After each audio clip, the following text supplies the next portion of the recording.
Hello guys, please subscribe and like my channel. One person came and told me, while I was doing dawah, one non-Muslim came and told me, mind your own business. What should I do? I told him, I gave him incidents. Suppose you and your family, along with your wife and a small kid of 4 years old, goes on a hill station for a holiday. While you're on the hill station, on the hill, when you and your wife are talking, your son, 4 years old, walks away from you and is walking towards the edge of the cliff of the mountain. By the time you realize he is far away, you can hardly see him. But you say, Ahmad, be careful. But your voice cannot reach there. He's far away. You can see him. While your son is walking towards the edge of the cliff, there's the elderly gentleman standing at the edge of the cliff and admiring beauty. He looks at your son, he smiles, and he continues admiring beauty. You want to show, oh, mister, save my son. But your voice cannot reach there. Mister, save your son. Save my son, please. Voice cannot reach. The elderly gentleman looks at your son, smiles. He can see your son walking towards the edge of the cliff. After some time, your son falls over the cliff. When you go to that man and tell him, why didn't you save my son? He gives the reply, I was minding my own business. And he's right. He did not push your son, did he? No. Did he tell your son to jump? No. So why should you blame him? He did not tell your son to jump. He did not push your son. Yet you will blame him and tell him, Allah gave him hikmah. He could have saved my son easily.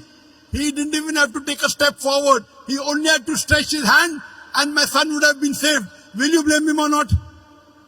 Yes or no? You will tell this person, my son is masoom. 4 years old, he doesn't know. This elderly gentleman could have easily saved him. He said, no, I was minding my own business.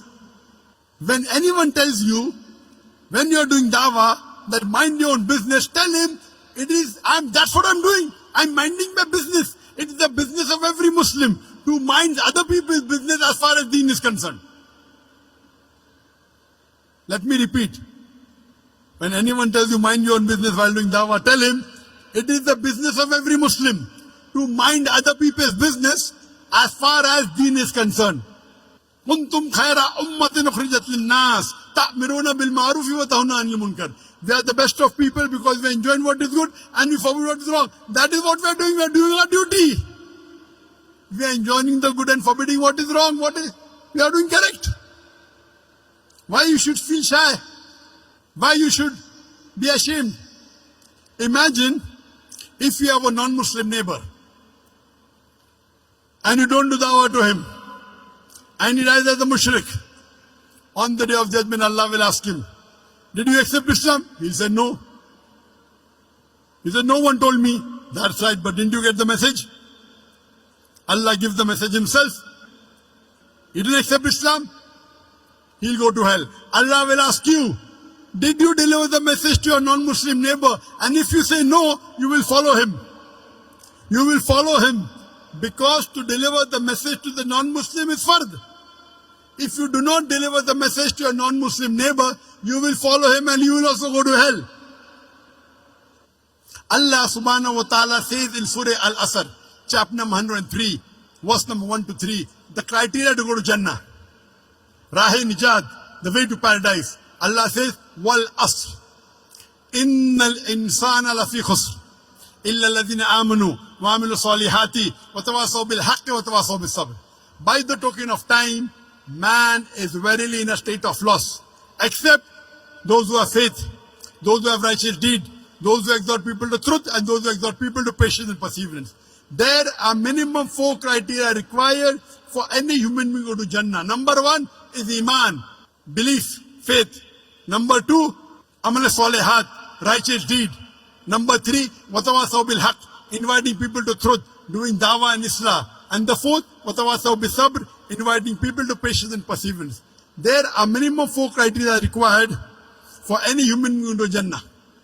If anyone is missing, under normal circumstances, you shall not enter Jannah. You may be a very good Muslim. You may be praying 5 times a day. You may be having a mark on the forehead. You may be fasting in the month of Ramadan. You may be giving zakat. You may have gone for Hajj. But if you don't do dawah, according to Surah Al-Asr, chapter number 103, verse number 1 to 3, you shall not enter Jannah. You have to pass in all 4 criteria. If you only dawah, also all 4 are important. Iman, righteous deed, dawah and islah, and inviting people to patience and perseverance. If anyone is missing, you shall not enter Jannah. All 4 are required. If you don't do dawah and Allah wants you to put you in Jannah, that's Allah's prerogative. He can forgive your sin and put you. But under normal circumstances, if you don't do dawah, according to Surah Al-Asr, you shall not enter Jannah.